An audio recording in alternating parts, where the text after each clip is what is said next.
language. That's wild. that's Yeah, insane. a language that you don't even know what language it is. Yeah, I It's don't not like even you can know. even. Well, you could put it on Google Translate and translate or recognize the language. Yeah, I want to. I'm scared to touch anything. Is it at least like English alphabet or is it like Yeah, Japanese or yeah, something? it's Okay. English. Leave it to me to do that. Okay. All right. It looks like we're live. Gosh, Hello, Pokewald. yeah, I hope that everything's coming through okay. The age-old problem of streaming and being like, I think I'm live. Am I live? I don't know if I'm live. Somebody tell me if Man, I'm live. yeah, but everything looks pretty decent. I hope. I think. But yeah, we can give people some time. All right, people are. Sure. All Let right, I'm me gonna. bring up the stream on YouTube as Oh well. So yeah, and I can... also, I want to pull up your link and put it up here. Oh, nice. Yeah, good idea. Let's see.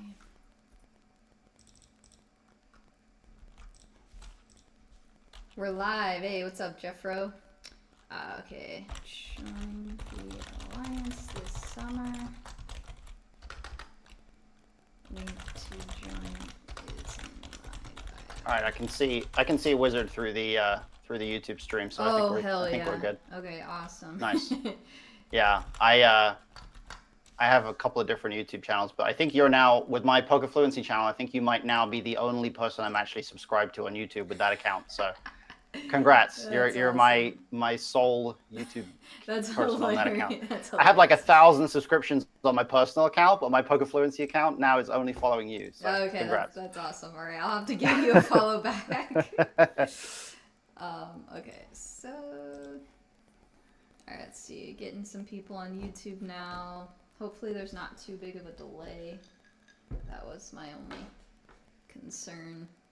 Sure. I mean, it shouldn't be a big issue, I guess. I hope not. It seems to be like, from what I can tell, I think I'm seeing everything maybe, I don't know, a few seconds, Okay. 5 seconds possibly.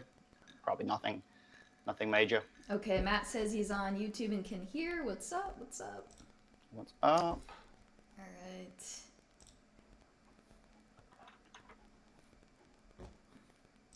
Okay, so, oh, why did this pull up like that? Yeah, let me start this over.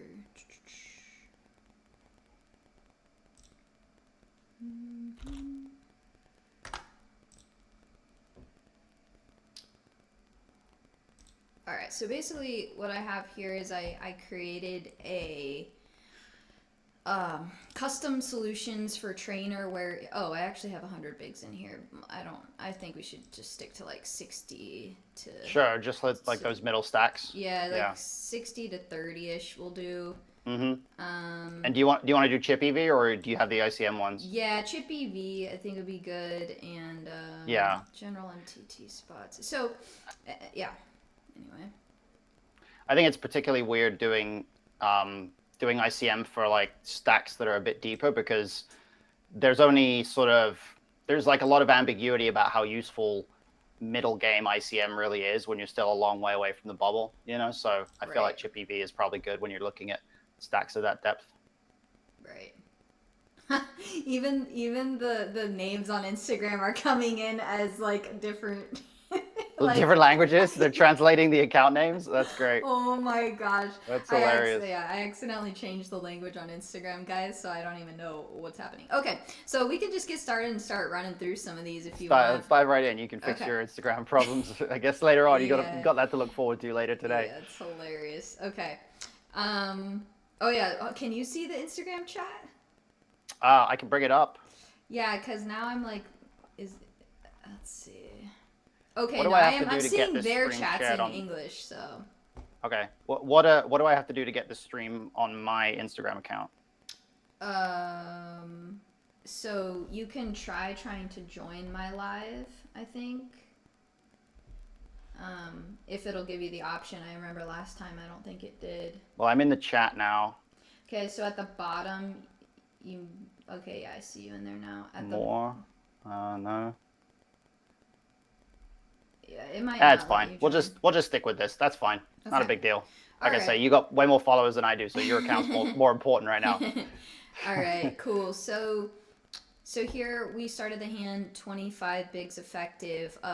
Button raises to 2.1 bigs. We're in the big blind with tens, and I would assume this is an auto jam with 25 bigs. Are we ever? I know sometimes at lower stack depths it likes to mix between like a 6 big blind raise here, but what are your thoughts? Yeah, I think the question that I would probably have in this spot is how are you generally constructing in like at this kind of depth? Because I think there's a lot of ideas that people have about how 25 big blinds is supposed to play that sometimes people can be a bit wide of the mark. So like in game here, do you feel like you're going to have a jam and a small 3-bet, or are you mostly just going to play jams, just going to play small 3-bets? Like what do you think here? So and please, I would love to hear your thoughts on this. I was talking to a very, very good player about this concept of I think sometimes we're leaving a lot of some big blinds on the table by just making this an auto jam spot. Like with 10 specifically, yeah, we need a ton of protection, obviously, and we can get called by worse pairs here, so like 8s, 9s, 7s, those are never folding, I don't think. Yeah. And obviously though we're going to get called by hands like king queen suited that just have a crap ton of equity against us. However, if we take this and turn it into a 3-bet in this spot, and we are comfortable navigating post flop out of position, is there some merit to trying to extract more value than just jamming, because player pool in general overfolds to 25 big blind jams? Yeah, I think that's definitely the right way to look at it, or at least a really good way to look at it. The way I tend to approach these situations is once you establish that tens is a hand that's strong enough that we want to get stacks in, right? It then comes down to what line is going to get villain to put stacks in with worse at the highest frequency. So are they going to 4-bet jam with worse at a higher rate than they're going to call off with worse, right? Right. Because in theory land, yeah, they're definitely going to call off with a bunch of worse pairs, and they're going to call off with hands that we're way ahead of, but they're also going to jam a bunch of those worse hands as well in theory land. But in practice, there's some spots where people might make some of the calls that they're supposed to make, but they're not going to make some of the jams that they're supposed to make. Right. And then there's other spots where it's the exact opposite. Like certain players are going to find some of the jams, like they're going to find the spewy suited ace jam, but they're not going to find like the call off with king queen suited or the call off with 5s or something. Exactly. So I just look at it in terms of like what's the pathway to actually getting stacks in against worse at the highest rate here. Right. So because they tend to overfold, and I'm thinking more like lower buy-in tournaments. Sure. Yeah. That's kind of where my head is when I'm saying this, because I fully expect, when I play the WPT 3800 tomorrow, I'm getting called pretty correctly a lot of the time against all these pros who aren't going to fold hands that others. So anyway, what would in if you're in this situation, what are you doing in this player pool? Almost always, I think I'm just going to 3-bet to a normalish kind of size here, because I think that even if they don't find some of the jams that they're supposed to find, they're going to find calls. And I just would back myself to just understand how to navigate when we get called here. I do think, though, that there's a big part of the equation here is that depending on how you play in general, there are going to be certain players out there who are perceived to be extremely value heavy when they 3-bet non-all-in from the big blind at this stack depth. And part of the reason why I'm confident with the non-all-in 3-bet here is because I know I'm 3-bet bluffing a bunch in this spot. Like I know I'm taking king 3 off and just like almost pure 3-betting it. I know I'm taking like a bunch of random raggy offsuit stuff and 3-betting it. So I know that I'm going to be perceived in a way where I'm more likely to be able to get max value from tens. But there's a lot of people out there, and there's a lot of people that if I'm up against certain player profiles, if I open the button here and they 3-bet me small from the big blind here, I'm like, that's just like always value, right? Right. So it's really important not to let yourself get to the point where you're perceived that way, because then you can't get value from the small 3-bet here, right? So you do have to be finding the bluffs in a lot of these spots.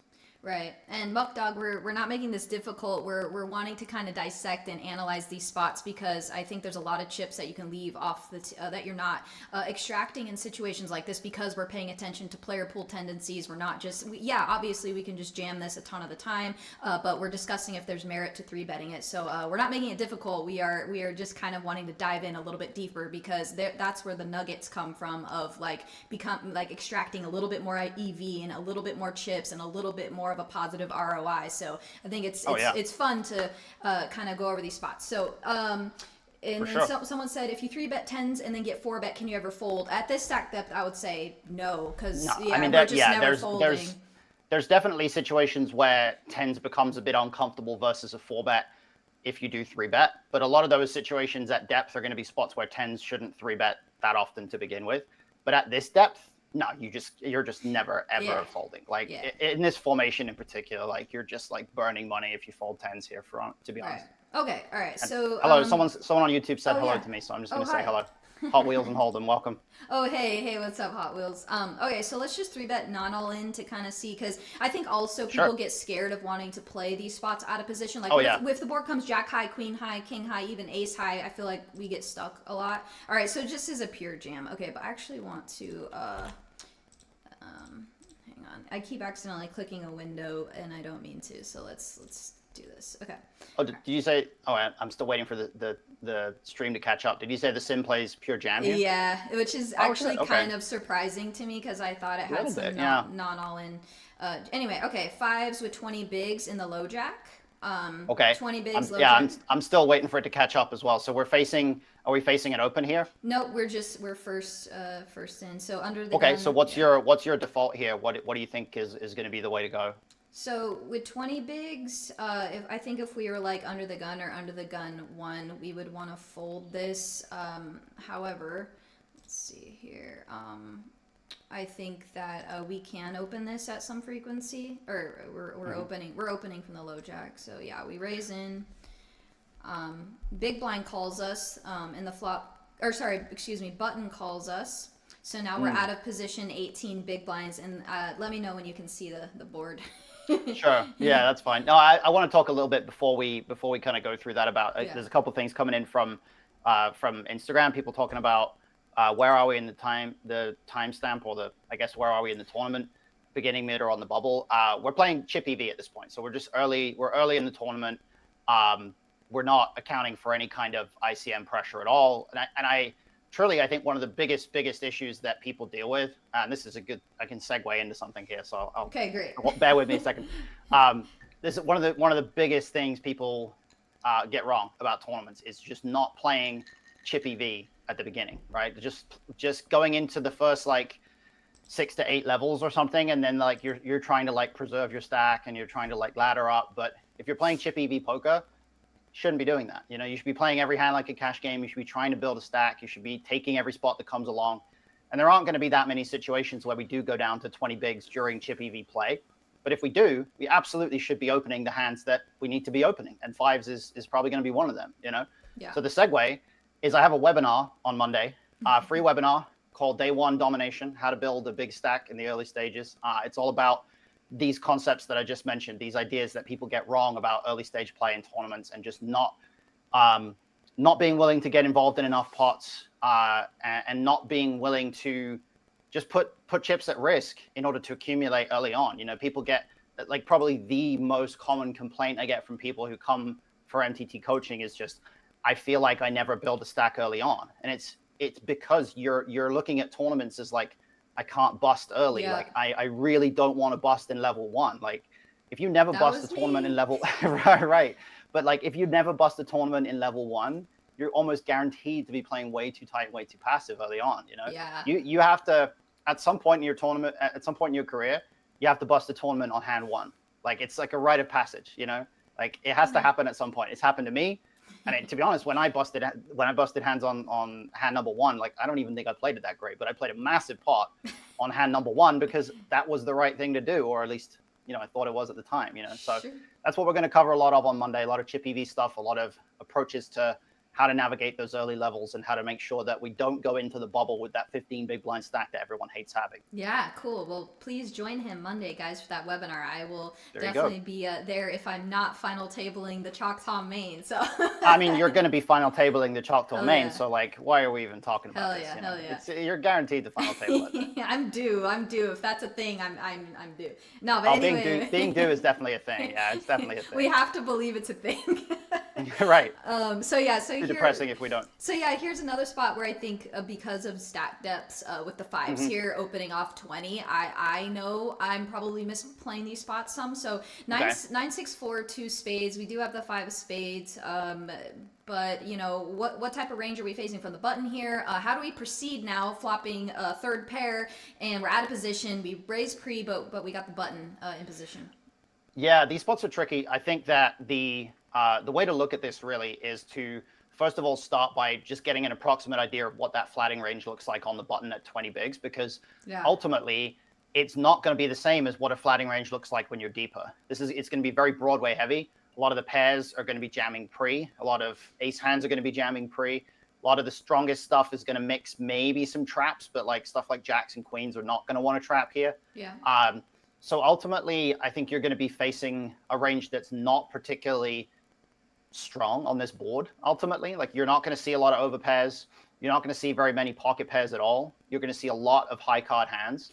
Yeah. And that's going to mean that a board like this probably, I haven't, studied 20 big blinds in this exact formation, but my estimate here would be that this board is actually going to play relatively aggressively simply because of how many Broadway hands exist in the range. However, I think it's likely that this is probably going to be a board where we don't benefit a ton from betting small simply because there's so many hands that aren't folding if we bet that 20 or the 33% size. Those Broadways are just getting such a good price there. So I would probably just go with big size or check in terms of range strategy here. Okay. And then based on that, I think this hand probably fits better into the check. But I don't know what the solution is going to be in the archive here. If we were using the AI, we could custom solve it here and just build a strategy for big bet or check. But let's see what it does. Yeah, let's do check then. Is that what we? I think check. Okay. I think check seems check, pretty good. Check was 85% of the time. Okay. So that's pretty good. And so I think you're right. We're probably mixing between a little bit of a bigger bet and check there. So the turn is the queen of spades. So the spade flush comes in. So it's queen 9-6-4 3 spades. Now I just don't think I just think we have to check here again now. Sure. Yeah, I think so. Okay. I don't think there's much merit to betting here simply because in terms of this card being, how it changes the board, like this is one that both players have a queen, both players are relatively unlikely to have flushes. Nobody really has a significant nut advantage here. I think there might be some merit occasionally to some small bets just because we can occasionally get some value from like the jack tens, the ace highs, things like that. But I would expect that there's enough queen X in villain's range that we probably mostly benefit from just doing a lot of checking with these types of hands here and just kind of navigating towards showdown. Yeah. Okay. So check was 86% again. So yeah, we're right on there. And then the river's another 4. So it's queen 9-6, 4-4, 3 spades. So now I think we have I don't know. What are your thoughts here? I think we probably have a value bet here. I think that we obviously lose sometimes, but at the same time, the 4, it's not like the 4 really alters villain's range very much. No. I think mostly we're looking to just get called by some ace highs. I don't think we really are going to have too much room for big sizes here. And this hand is probably not strong enough to bet a big size, but I think we can bet a kind of a blocky size, like either the 15 or the 38 here seems pretty good with this hand. Yeah, and then like we have clear decisions if we get raised too. I would say. Well, let's be careful about that one because our hand is a bluff catcher if we get raised, right? And I think people are a little bit too hesitant to say if I get raised I have to fold. Okay. When in reality, the thing about it is because fives beats bluffs and doesn't beat value here, we do have to at least look at it as, is this an overbluffed or underbluffed spot? And it's true that in a lot of cases, by default, the vast majority of river raised spots are going to be underbluffed in a lot of situations. But it's also like if we bet 2.5 and get raised here, like what is villain trying to tell us they have? You know, are they trying to tell us they have exactly ace 4 of diamonds, or like a queen that checked back the turn and now suddenly thinks that it's able to raise for value? Like, it doesn't make a lot of sense. Right, So good point. I think the raise is going to be very low frequency here, but I do feel like if it does happen, we have to be like, hang on a second, this is a little suspicious, you know? Okay. Yeah, no, that's a good point too. Is I don't think it's like auto fold spots. But yeah, so okay, bet 1 big blind or bet 2.5. I'd say bet 2.5. Let's go 2.5. All right, so it said it was wrong, but like but it wanted the 1 big blind or check, but okay. it's 60% bet 1 big blind. Okay, so it does like the block size. It's just 2.5 is maybe just a little too big. Yeah, so let's go one big and see if he. Oh yeah, so we get raised to 5.5. We get raised. Okay. Yes, I was Perfect. hoping we would get raised too. I'm glad we get raised, right? This is good. This is a really good spot to talk about, right? So let's break this down. What would the main thing that we have to always look at whenever we're facing aggression with a bluff catcher is what's the value range that we are. What's the value range that we're up against, right? What's the range of hands that villain plays this way for value? And from that point, we can then start to establish, you know, where the thresholds are. So what do we think here is realistically the type of hand that villain can actually have that's strong enough to raise this river? Yeah, I guess definitely a 4x that checks back. But his 4x should only be ace 4 suited, theoretically. Yeah. And even that is like low frequency because it just jams so often for 20, right? Exactly. So that's kind of the thing that. Yeah, and that's kind of what Frank. 4 is super low frequency. Yeah, exactly. Frank was saying after saying villain typically will raise ace x pre or jam, it's better to check call. Okay. Yeah, I mean I think betting 1 big blind's almost like a check, and we also induce some like bluffs here, like Matt was saying. Like we can't just auto fold this spot. But anyway, yeah. So I would say like even just like doing this with a queen is a little bit weird because of the flush out there, unless they flatted with like queen jack off with the jack of spades or something like that, and they just feel like they can go for value. I don't know. I think the thing about it really is in such a low aggression line like this, it's important to always remember that both players' ranges are relatively capped here, and especially yours in particular, because so many of your strongest hands are going to want to take some kind of aggressive line earlier in this spot. So I actually think villain, if they do have a queen at this point and they face that 1 big blind size on the river, I do think almost any queen can be a completely reasonable value raising candidate, simply because it's so unlikely that you have better than a queen at this point. Like the line that you're taking is just restricted to much more in the region of middle pair type stuff, like pocket 7s, pocket 8s, pocket 5s, exactly. Yep. There's just not a lot of stuff that they have to be super afraid of. And of course, they're always going to have some hands that are raising for value and then, you know, not necessarily calling against the jam, right? If they only raise somehow like a flush or a full house here, then it kind of means that if you did jam this river, they would basically have nothing that actually folds. So they're not giving you any incentive to actually bluff jam this river at all, right? So I think really the value range that I would expect to see from villain here, just because there's so little 4x in range, I would expect to see some kind of a queen, maybe the occasional nut flush might be able to check back the turn. Yeah. I would think that queen X is reasonable. I think there's also, you might even see the occasional super thin raise with a 9 just because of the fact that you bet the 1 big blind and that range is so like dense to 7s, 8s, 5s. Yeah. And then bluff raises, like this is where it gets tricky, right? Because villain, if they're going to actually find bluffs here, then they're going to have to reach pretty ambitiously for them. And I think what makes this a spot where we probably should fold in practice is the fact that it is so difficult. Even though it's difficult for villain to find value, it's probably at least less difficult for them to like somehow play tricky with a weird strong hand than it is for them to like find a bizarre bluff with like king jack of diamonds or something, especially considering that hand probably jams pre as well. You know? So that's like what I was thinking. it is like it's a spot where in practice, yeah, it probably is a pretty clear decision. There's one other thing that somebody brought up that I would want to mention, which is the idea of, is it better to check call here because we don't know what we're going to do if we bet and we get raised? I think it's really important to recognize that check calling and betting are completely separate decisions, in that it's super common for people to be like, if I check, I don't know if I'm supposed to call or not, therefore I'm going to bet. But the problem with that is that now you can just get raised and you're in exactly the same situation, except you put more money in the pot, right? So there's no guarantee that just because we don't like betting, that instantly makes it a check call. In fact, it could easily be a situation where if we check, villain is actually going to bluff much more compared to if we bet small. When they raise, they're drastically under bluffing. And so if we check, we should check call, but if we bet one big blind and then they raise, we should fold, right? That absolutely exists. And the opposite also exists. Like there's other spots where they don't bluff that much versus a check. So if we check, we should fold. But if we block, we can like induce bluffs, and now we block and we call, you know, so that both extremes exist there, and it's just an independent decision, you know? Right. Okay. So what are we going to click on this spot? In terms of in practice, I would definitely fold, but I think in the sim, it wouldn't surprise me at all if the solver is mixing calls here, considering we do have a spade and considering our hand is a bluff catcher. Yeah. All right. Let's just call and see what's happening.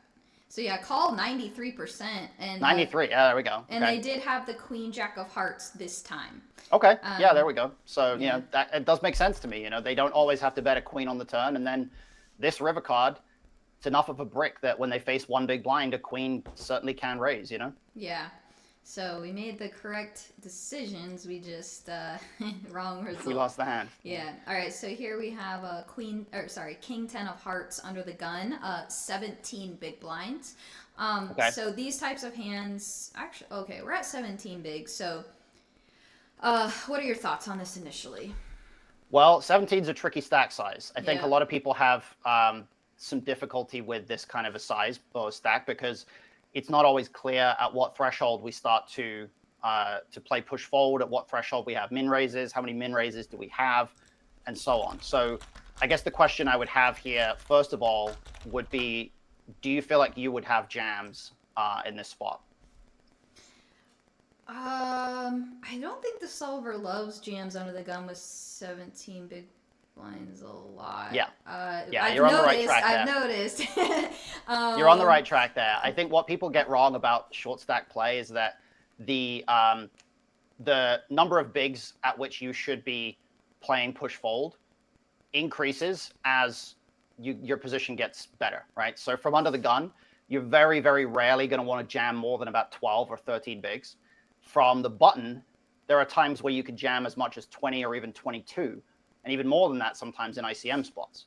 So it's a completely different threshold depending on position. And in this spot, I think it's reasonably reasonably straightforward in the sense that we should have no jams here. 17 bigs, even in chip EV, no jams. There's no reason to have jams. We just play min raise or fold. And on top of that, we also have to recognize that when we min raise, we can't just min raise strong hands. And that's one of the biggest things people get wrong about short stacks too. They just, once they min raise at 17, they're just never folding. They just have no raise folds at all here. I agree. And this is certainly one where you have to have some. And I think King 10 specifically is a great hand to min raise here off of 17 because obviously we block some strong hands. We can get heads up against the big blind a ton of the time and just win a small pot, win a big pot, whatever. But we block some of their rejams or some of their jams with like 10s. But also to note, like if we have 17 bigs, we're under the gun. We have Ace King offsuit, for example. Min raising it is so beautiful because we're going to induce a lot worse hands to jam, right? So exactly. That's why we also kind of have to see it from that perspective of we can induce worse to jam. So I agree with you here. 17 bigs, we don't have any jams. We can navigate this spot without having to be all in under the gun. So raising, I guess, King 10 suited, 17. Yeah, bigs? absolutely. King 10's going to be right in that range. Yeah, I think it's a even great one. Yeah, even King 10 off would be not that far away here because high cards play so well at short stacks. But I think we're probably looking at King Jack off plus something in that area. And in particular, that point about getting called by the big blind is really relevant because one of the reasons why we want to have min raises at this depth is simply that the big blind is going to defend so many hands at this depth that we are dominating. And we now grow a pot against a range where villain can just have like a worse king, a worse 10. And then, the flop comes king high and we actually win a big pot against the worst king. Exactly. What you don't want to do is jam and then make all the worst kings fold and just get called by ace king and king queen suited. Exactly. And yeah, you said it perfectly there. So we do get jammed on by the low jack. Yeah. Yeah. So now we just have to fold. Yeah, now we fold, but that is such a great hand to raise there under the gun, and we have to have hands like that at 17 bigs to be able to raise. So yeah. All right. This is one where I think chip EV wise, like you're pretty rarely going to be in a spot where you're 17 big blinds deep and you're actually playing chip EV. But if we were, in theory, this is probably not that far away from a call, simply because the low jack is supposed to have so many jams that are lower pairs that we're flipping with. But it is just worth noting that even some of the hands that the solver wants to call in that spot at that depth, in practice, we should fold them because real humans are not jamming as wide as what the solver is there. Exactly, yeah, but it is worth noting that it's pretty close in that sense. Another thing too, I saw some comments in the chat about raise sizing. We're never going anything other than 2 bigs because of stack sizes and SPR and all that. So under the gun, you're not choosing different sizes. You're just going min. Yeah. I think the way to look at it is the only time when we can really justify larger opens is when we're super deep stacked or when we are in the small blind. Exactly. When it folds around to us and we have like a very different strategy where we have some limps, we have some raises. Yeah. We certainly don't want to be opening to 3 or 5 big blinds at short stacks. I think it's kind of a disaster to do that because you get to a point where now the price you're getting against a jam is good enough that it actually becomes quite a big mistake to fold a hand like king 10 suited. But you're also not getting any value from worse anymore because the big blind is not calling with those same hands that they were. So you just put a bunch of chips in and then call it off and you just lose so much. So exactly. We don't want to use those big sizes for sure. Cool. All right. So here we got 35 bigs in the hijack, king 6 of diamonds. This one feels pretty good to open. How about you? Yeah, I think it's another good one to open at this stack depth. We're fine to open the suited king here. So we do make it we make it 2.2 because we had 35 bigs to start. Yep. So seems reasonable. Yeah, so we get called by the button here. Again, started with 35 bigs. And the flop comes king 9-7 1 diamond. So we flop top pair and backdoor diamonds here. So now a single raised pot. Being out of position against the button, it is a king high board. Walk us through it.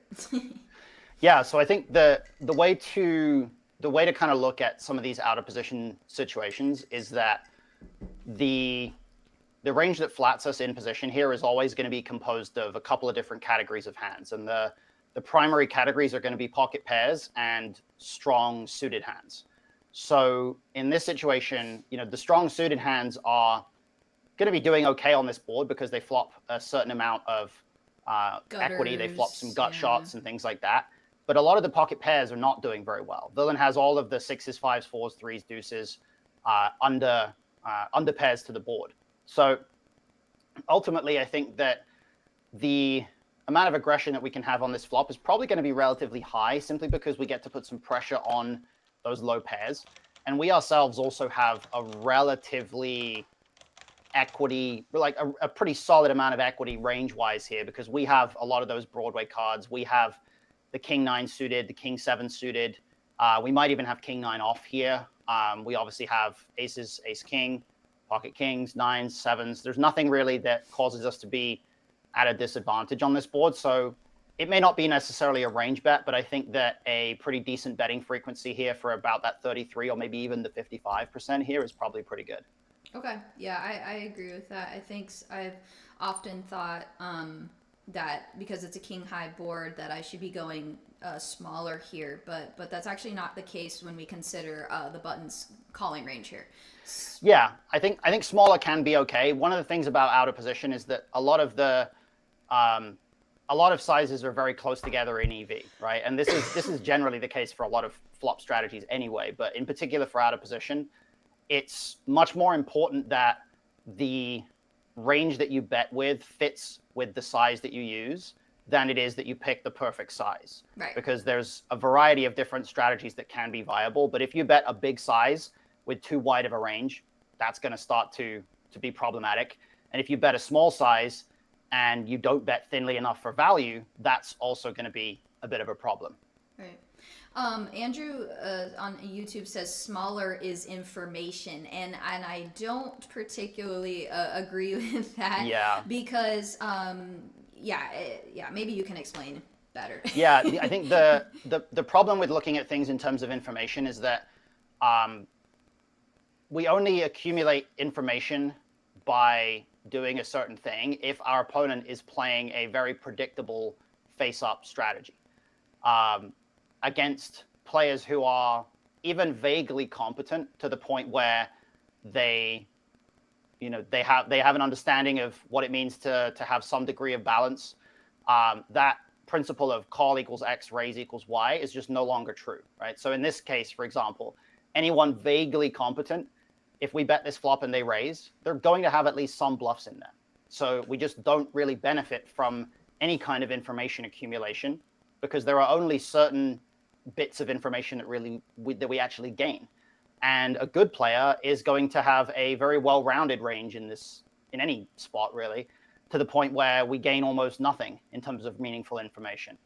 A lot of the time when you hear people talking about gaining information by betting, what ends up happening is when they bet, they get everything worse to fold and they get everything better to call. And that's literally the exact worst possible scenario. Yeah. Because that means our hand is now basically useless, right? If our opponent folds all their worst hands and calls all their better hands, there's no reason to put more money in the pot. So we want to be real careful about that. Yeah, and if I know that you're thinking that way, I'm gonna exploit the crap out of that. You know what I mean? Right. So anyway, all right, let's go 55 here.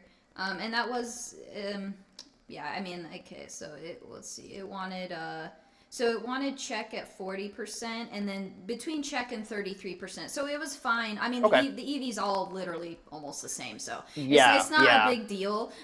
So I still like, sizing up a little bit. It's fine. Right. Going a little bit smaller. In practice, I would have used the 40% here. I've really started recently to like the 40% size because it's so versatile in so many different spots. So I agree. I like using 40. Yeah, I've been starting to go a little bit bigger in spots where I'm supposed to maybe go quarter or third. I'll size up a little bit, just exploitatively. Yeah. So just to address Andrew's point on YouTube, he says, so then large or check. I'm not saying that small bets are universally bad. I'm saying that if we bet small, it should not be for the purpose of gaining information. It should be because a small bet is the best play, and because we're getting called by worse, we're getting some folds, we're able to continue to the next street with a diverse range of hands and so on. A small bet is fine in plenty of situations, but that doesn't mean that the reason why it's fine is because of information. It's because of all the other variables. Right. Yeah, you definitely explained that better than I would have. So yeah, I think that's so. He said, "Wait, isn't that small?" And it's like, depending on stack sizes, sometimes 40% is a larger bet, so to speak, right? So yeah, it just I would put depends 40% in like the medium-ish kind of size. I would put 40 to 70 as like the medium category. I think if you're considering 40 to be a small bet, then you're probably missing some of the situations where it's actually appropriate to bet even smaller than that. There's a lot of spots where 20 or 25% is the best size. So 40 is not that small. Yeah. All right, so we have a queen jack offsuit in the low jack, 80 big blinds effective. Feels pretty good to open this one, I think. Yep. It's kind of borderline, but I think we can open. In practice, I'm certainly always opening here. Yeah, so, okay. This is kind of a good one to go over. So we get called in the hijack, and then the flop comes queen jack 10 rainbow, and we have top two pair here on queen jack 10 rainbow. Wow. Out of position. Interesting. So there's one question I want to address just before we go through this. What's the break point big blind wise between a 2 big blind and 2.2? It's not like there's not like a hard line. I tend to shift down to 2x once I'm below about 40 big blinds, but it also depends on ICM. If there's some element of ICM, then you want to go 2x pretty much at any stack size. And there's also a position element. So from the button, maybe you go 2.2, and elsewhere you go 2 or 2.1. So it's not a huge issue. Just don't go too big. Yeah, cool. So this is an interesting spot. Let me throw this one to you, actually. What are you thinking when you see this kind of flop texture? Yeah, so initially we could think that this is like a super great flop and let's bomb away. Mm-hmm. But yeah, we have top two, but our hand is actually pretty vulnerable to kind of crappy runouts. Like our hand can't improve that much, and it can get worse. We also have to consider the hijack's calling range in this spot. They're gonna have like besides like their smaller pocket pairs, they're gonna have like some continues on this board. So I think we need to proceed cautiously, so to speak, in general. But obviously we flop a good hand. Okay, yeah, I mean, I think the tricky thing about these boards is that there's a lot of situations where these boards are just ones where you can close your eyes and blast off because they're so good for your range when you have all the ace king and they have none of it. Right. But the problem about this formation is that villain does have, well, they probably don't have any ace king, but they do have some portion of queens, jacks, tens. So they do have some portion of relatively strong hands here. But having said that, I do also think that it's another situation where villain is heavy enough on pocket pairs that they have a bunch of hands that just miss this board altogether. So it wouldn't surprise me if we actually get to bet quite a bit here in a vacuum scenario, simply because of the fact that we can get to put those under pairs in tough spots. The question for me really is, do we want to just go with the small size for a range bet, or do we want to maybe have some checks and use the 2/3 size? And I think I would probably prioritize going with the 2/3 size here, just because I think that there's a lot of hands in our range that do kind of benefit from checking. Like we have stuff like ace 10 that doesn't really want to have to bet. Right. We have like 9s and 8s that doesn't really want to have to turn itself into a bluff. So I'd probably go 66, and I probably would bet this hand the majority of the time. But I would prefer to have the backdoor flush draw, but betting 2 pair is never going to be that bad. So I think I'd probably bet. All right. Well, it didn't like that bet size, but oh, it didn't. I mean, we'll review it. Let's see. It said it mostly wanted like? 33 mostly. Oh, okay. So it probably does just want to go range bet check. then. Or 33 or Oh, okay. check. So maybe it's not as good of a board for us as I thought in this formation. Interesting. Yeah, I don't know. Again, the EV is so similar. I certainly haven't studied 80 big blinds specifically in this kind of formation, so I'm not shocked that it's not one that I knew too well. But yeah, okay, so it's kind of mixing small bets and checks. Interesting. All right. Yeah. What do we make of this queen turn then after we bet 66? Yeah. It's a great question. I don't know. Okay. I often get stuck in these spots. So the way I always would encourage looking at turns and rivers when we're trying to evaluate how a certain turn card is going to affect the spot is I always just start at the top, right? So we always start at which player can have the nut hands and which player can't. So the nut hands here are obviously full houses, and based on the fact that we bet 66 on flop and they called, I think both players still have all boats in their range. We probably have a higher density of them because they're not always flatting queens, jacks, and tens pre, but both players can have all boats here. Ace king, we're the only one that can have that. King 9, they can maybe have small frequency of king 9 suited. We can also have it. 8-9, both players can have to some degree. So ultimately, it's going to be a spot which is probably pretty evenly balanced in terms of which player actually is advantaged here. And that usually is going to lead us in a direction where we don't really want to have a lot of large bets. In particular, on this board, if we do bet large on this turn, villain's just going to have way too many easy decisions. Mm-hmm. They have way too many hands that are just going to standardly continue because they have like pair plus open-ender, or they have a queen or something. And then they have hands that are just going to have pretty trivial folds if we bet big. So I think we bet small or check. And I think particularly with queen jack, given how we have the board just like locked down, we block everything. This hand feels pretty nice as a check here. Okay.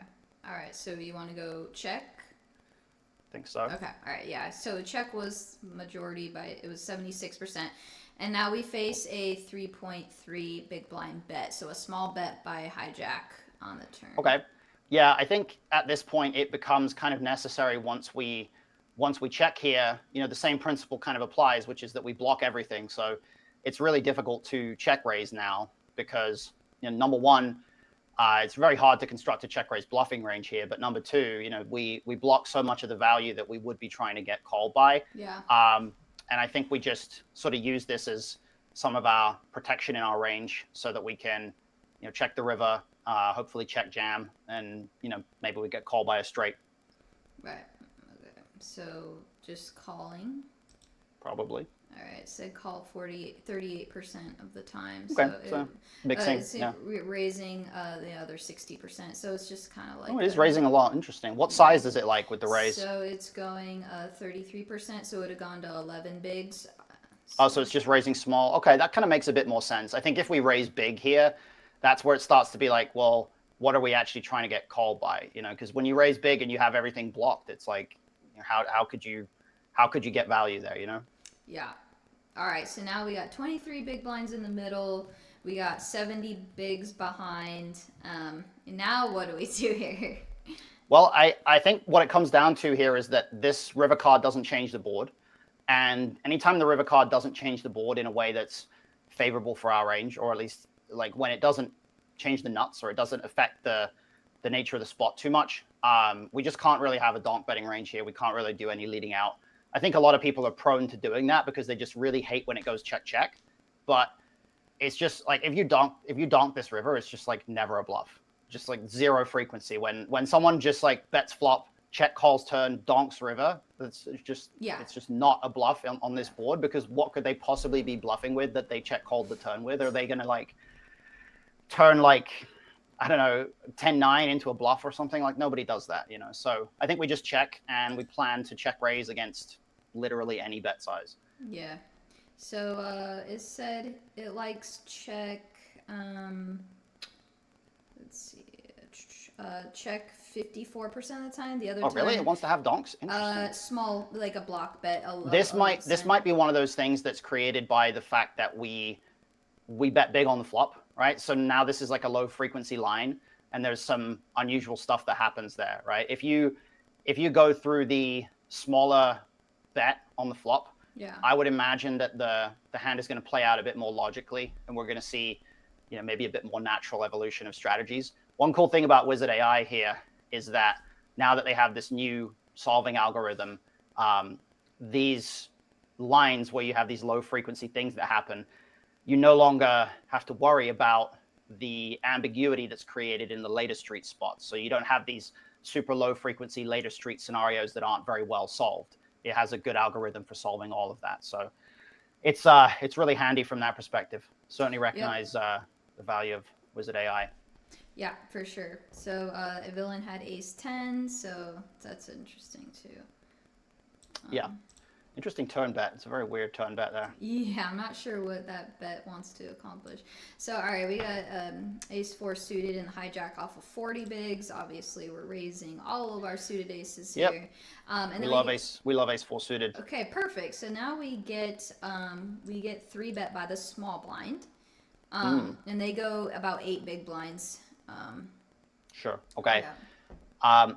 Let's talk theory first. Like, what do you think we're supposed to do here in theory? Rip it in the face with the ace 4. There we go. Yeah, we're supposed to probably. Yeah, I mean, ace 4 and ace 5 are going to do a lot of jamming here. I think the weird thing that happens in position though is that the benefit of taking flops in position is quite significant. So sometimes you'll see that we don't want to do that much jamming here, but this is a really good hand to jam. So it wouldn't surprise me if the sim wants to just rip it here.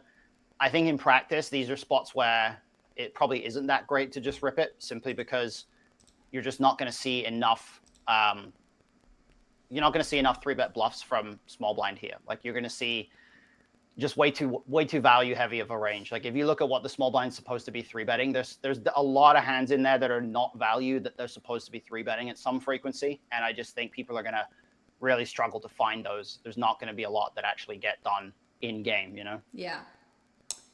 Also, I did want to, Maddie said, let's see, how much weight does GTO carry? And I think maybe that's something we can kind of maybe address at the end too. Just talk a little bit about that as a whole. Yeah. I'll make sure to come revisit that, because it's a really interesting question. Yeah, for sure. Okay. We're reviewing tournament spots, Maddie. Anyway, thanks for joining us. So the ace 4 suited here, I think, doesn't want to fold, right? We're gonna call in position. I don't think we want to fold. I think, like, in practice, like, if we really think villain is super value heavy, we can absolutely fold. But in theory, we're definitely pretty unlikely to fold here. Yeah. Okay. All right. So let's call. Yeah, it's 87% call. So.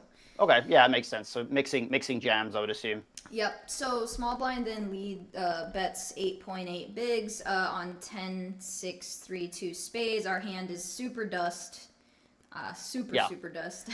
Very, very dust. We are maximum dust at that point, so we just fold. Yeah. Sometimes you do have to just fold. Yeah, it sucks when you like call with it. And he villain. Yeah, folding's no fun, but we have to do it occasionally, you know. Yeah. All right. So now hijack raises off of 40 bigs. Hijack raises off 40. We're in the big blind with king 9 offsuit. Yeah. So the king 9. Is that just a pure call, or does it like to mix this one with some 3-bets? You said hijack opens. Yeah.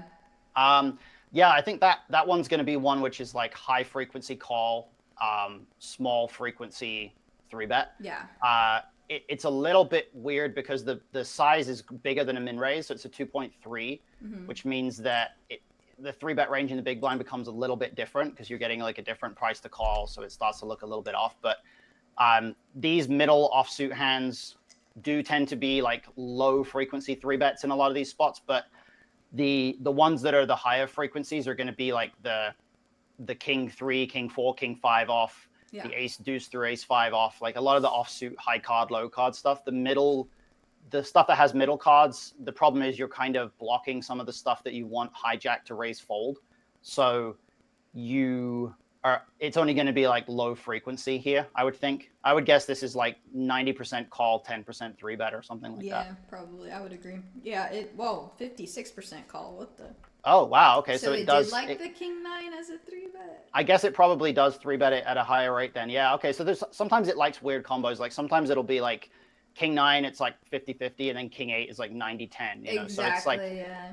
It does weird stuff like that. The 9 must be significant to some degree there in terms of blocking power. But if you do like get your frequencies off here, it's really not going to matter that much. Right. Yeah. So it's actually almost like a pure coin flip there, and it would raise to 9.3 big blinds there. So. Yeah, and we're never folding it. Like this is important to note that like Rob in the chat set on YouTube says now fold. Like nah, not against the 2.3. Like too good of a hand getting super good price. Yeah.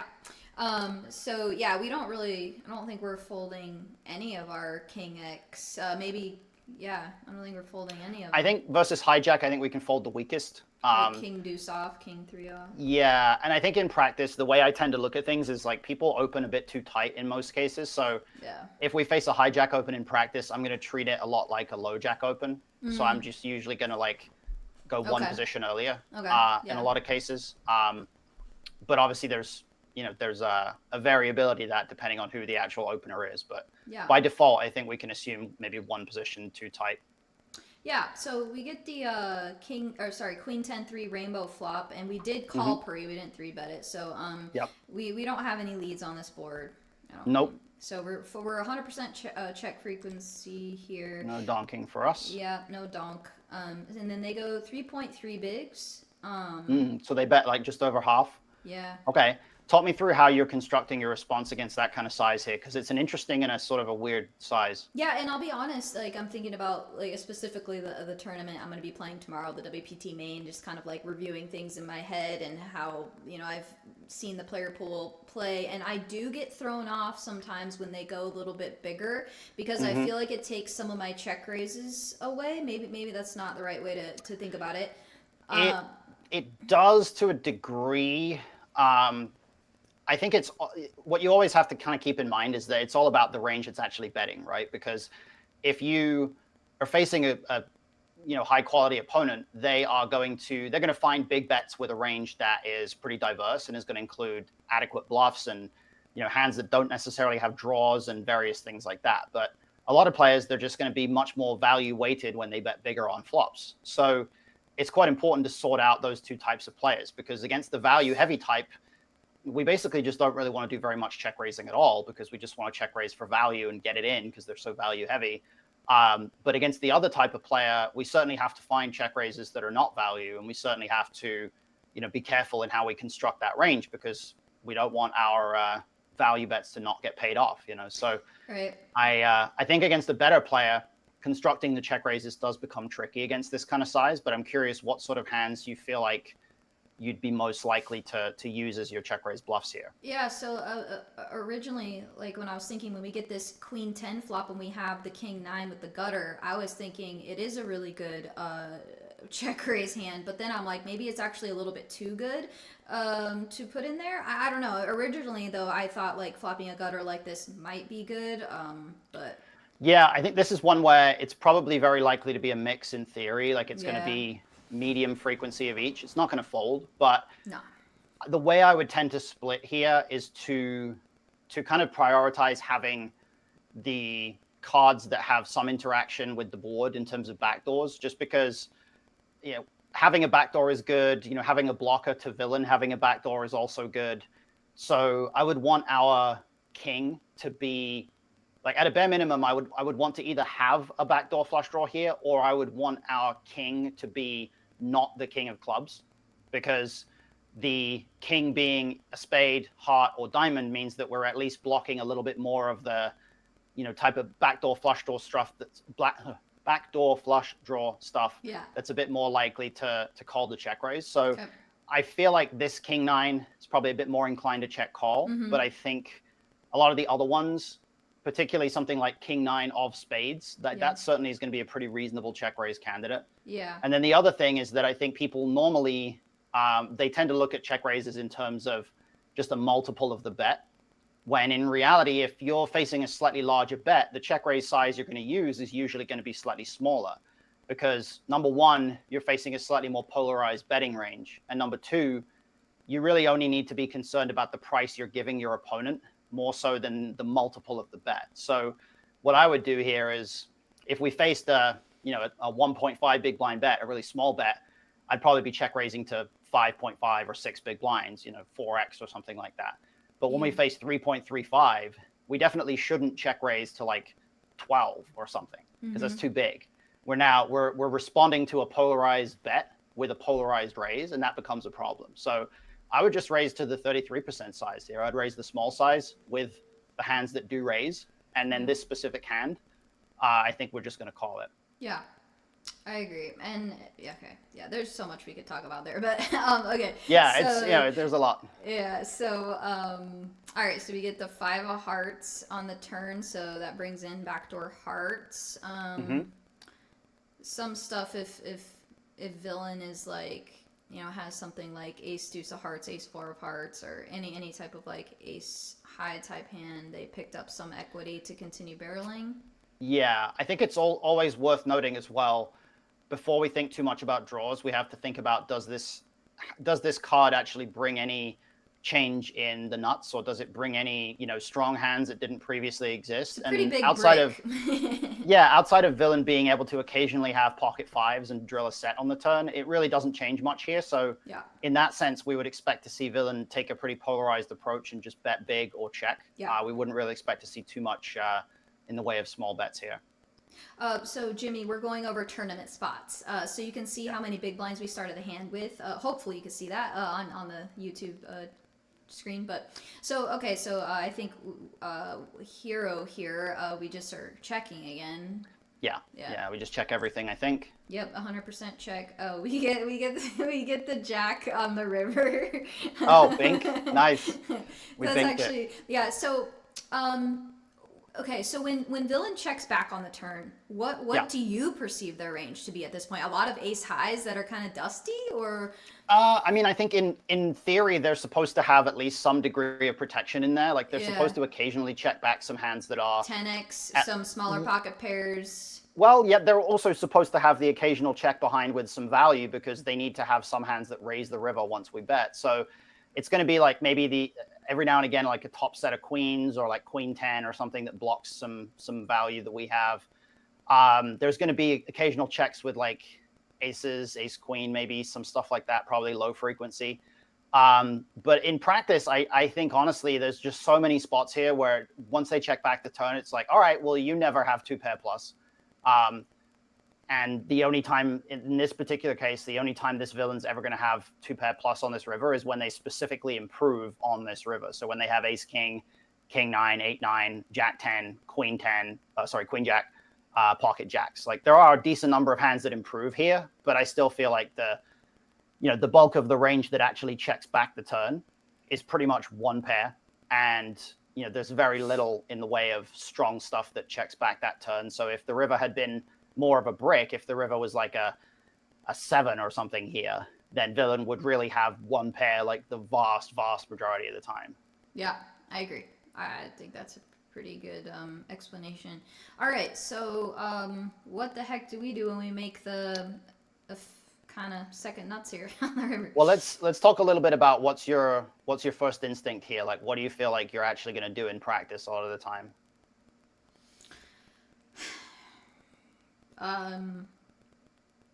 Probably bet. Yeah. Okay. Because I think. What size do we like? Okay. So, trying to think back to all these spots where I try to see what the solver is going to do here. I don't think this is a spot where we go smaller. I think maybe 60% to 80%. Mm-hmm. I don't think we don't have a hand that's blocking here. I think we have a hand that wants to go bigger. Yeah. I think that's reasonable. I think there's a couple of approaches you can take on rivers in these types of spots. You can have a single size, in which case you probably want to go with something like the 60% here, because you want to make sure that you're still able to value bet any strong queen that you still have. So stuff like queen 9, king queen, you don't want to be forced to check those hands. So if you're going to go with 60% or so, then just betting everything that's that strength or stronger is probably going to be fine. I think you can also do something a little bit different and have a block size and a much bigger size. So, for example, you could have the 4.5 or something maybe a bit smaller than that, like a 3 big blind size or something, if the solver allowed you to, and then have a pot size bet or a small over bet, not the 150, like the 148 that it has there, but something like 14 bigs or something you could go with, because it comes down to what types of hands are we trying to put in a tough spot, right? And in a lot of cases, we are if we do bet 60%, one of the drawbacks here is that villain has a trivial call with any queen, and they have a mostly pretty trivial call with any decent jack that they happen to river, and then they have a pretty trivial raise with any 2-pair plus. But when we have the small size and then the big size, they don't really feel like they can raise 2-pair against the big size, which is nice because the hands we bet the big size with are basically straights and sets. And then they also don't really know whether they should raise a queen against the small size, right? Because if we bet 3, raising queen 9 or king queen to 11 feels really awkward for them, So I kind of like the split between a small and a big size here, but that's much more difficult to execute. And certainly in game, against real opponents, it's not really necessary to do that. You can probably still do fine just going the 60%. Yeah. But I think this specific hand probably has a pretty big incentive to bet, but it wouldn't be a disaster to check raise either, Yeah, and then Maddie said, "Will we ever fold to a raise?" No. And we're just never folding. We're literally at that point folding to one combination of hands, which is ace king, and I think, correct me if I'm wrong here, but I'm blasting with ace king on queen 10 3 5 turn. I don't think I'm checking back ace king. Ace king is at a high frequency anyway. I would say it's going to be kind of close. It can bet, it can check. It doesn't matter that much. But the bottom line is, if villain has ace king here, they just get to stack us. Good for them. Nice hand, good for you. It's there's always the way that I tend to put it here is that no matter what happens, if you want to try to play the way that you're supposed to play, if you want to try to play the highest EV strategy, there's always going to be some region of scenarios that there's a certain play that you have to make, and some frequency it feels really uncomfortable or it doesn't feel good. But if you only take the plays that feel comfortable and feel good, that's a sign that you're usually missing most of the most important plays. So for example, if you only bet and then call off the river here when you have ace king, you're just losing so much value from king 9. If you only bluff when it feels comfortable to do so, instead of in the situations where it's like, man, I kind of feel like I have to bluff here, but it's really going to suck if they call. You know, like if you don't bluff in those spots, you just miss too many spots. Right. So King 9 is part of the region of hands here that we reluctantly stack off with. You know, we don't fold. We're never even considering folding, but we're also not super happy about the fact that we had to get stacks in, because we know that some frequency we just lose to ace king.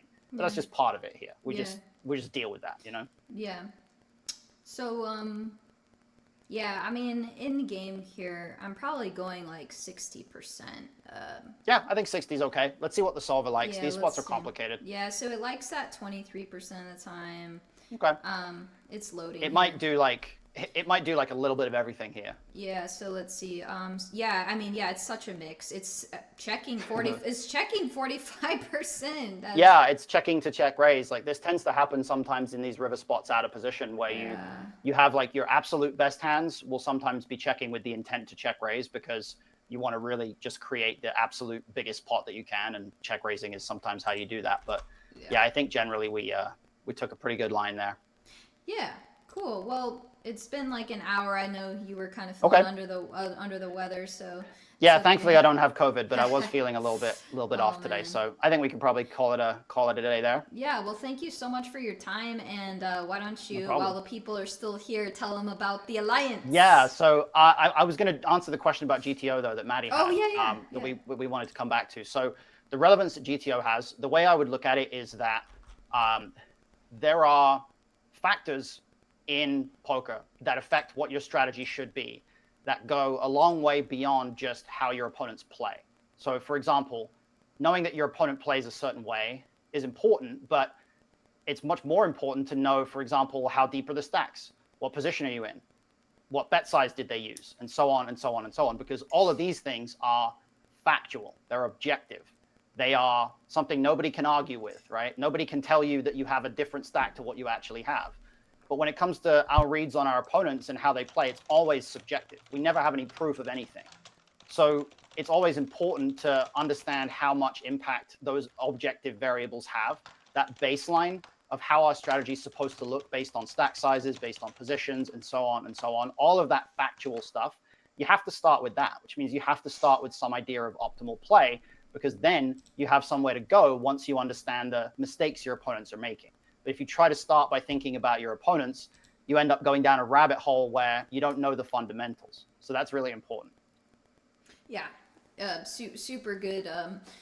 A super good thing to remember and keep in mind, because I think a lot of people just are so quick to say, oh, GTO doesn't matter, and they just want to throw it out the window, but that's actually not the case. And there's been times where I don't know anything about my opponents, so I'm just going to default to doing what, you know, is fundamentally sound, and that's you know, obviously is going to help us. So it's very important. And there's a reason why every single elite poker player in the entire world is very well versed in GTO strategies, right? These days, you literally cannot become a top-level poker player without a very, very deep understanding of that. It's the same way you can't become a top-level chess player these days without ever studying a chess engine. You know, like you just have to, because it's just the AI is smarter than us at this point. You know, like we're just humans, and we have to use technology to help us if we can. You know. Right, and it's you know, another, you know, I said it a bunch, but I'm going to go play the WPT 3800 main tomorrow, where I'm going to be playing against players who do think like this, who do use solvers. So I then can't stay down here where I'm thinking, okay, exploit the weak player, the bad fish, whatever you want to call them. Now I have to take a step up and be like, okay, they're thinking on this level, and I would be dust tomorrow if I didn't have some sort of understanding of this stuff. So it's very, very important. And Rob says information overload. Yeah, it's a ton, especially just even hearing the way Matt thinks about the game and comes at the game is going to be very new to a lot of you, and I hope it really kind of opened up some doors and made some things click. I know when I first started studying and heard people like Matt talk, it was like, whoa, I know nothing about poker the way that they think about this game. So join us this summer. We're going to be doing this. He's going to be doing this, not me. I'm going to be listening and learning, but he's going to just be able to just kind of walk us through the whole summer. You know, a lot of us are going to be in the World Series grinding, so. Yeah. So just to give you guys the full sort of concept of what the Alliance is, it's a 10-week training program. It's designed for training and support at the same time. So it's not just coaching. It's not just looking at hands and things like that. It's designed to make sure that everybody has access to a group, a network of people that they can study with. Because in the time that I've been in poker, I've been coaching for about 12 years now. The number one thing that I've seen that is the biggest predictor of success is the people who have a high quality network that they lean on and that they study with regularly, and they consistently are just talking about poker constantly with players who are at their level or better. Those players, they pretty much all succeed. And then the people who try to do it all on their own, who don't really have a network, who don't really have people to lean on, and who don't have an insight into the way that the players around them are thinking by talking constantly about poker, those players, they don't succeed. So ultimately, my goal as a coach at this point is to bring people together in these ways that can allow them to really boost each other up, because that is such an important part to the process. And that's why I put together the Alliance. I put it together because I wanted to help people through this WSOP process. So I would love to have any of you guys on board if you are looking to play some tournaments this summer. You can see the info at the website that Ash has put in the chat, I think on YouTube, and I'm trying to see if it's on everywhere, but it's probably everywhere, I'm sure. It's also in my bio on Instagram too. Oh, perfect. Okay, thank you. Appreciate that. Yeah, so you can go over there and check that out. And we've got a discount with the code PokerFaceAsh, 30% off. So you guys can go ahead and sign up.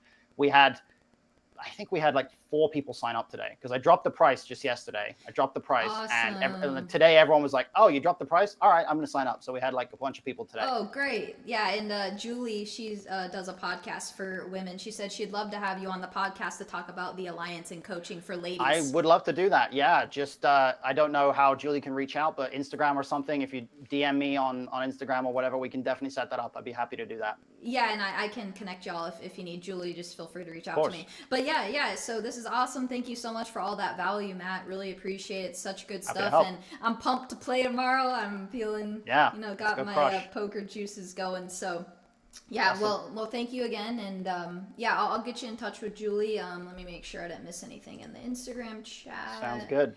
Yeah. Oh, yeah. You're welcome, Maddie. Thank you guys for joining us on Instagram, YouTube, Facebook, and all that stuff. And hopefully we can do this another time. But in the meantime, check out the Poker Alliance links in my bio. All right. Thanks, guys. Matt. Have a good one. See everybody. No worries. You too.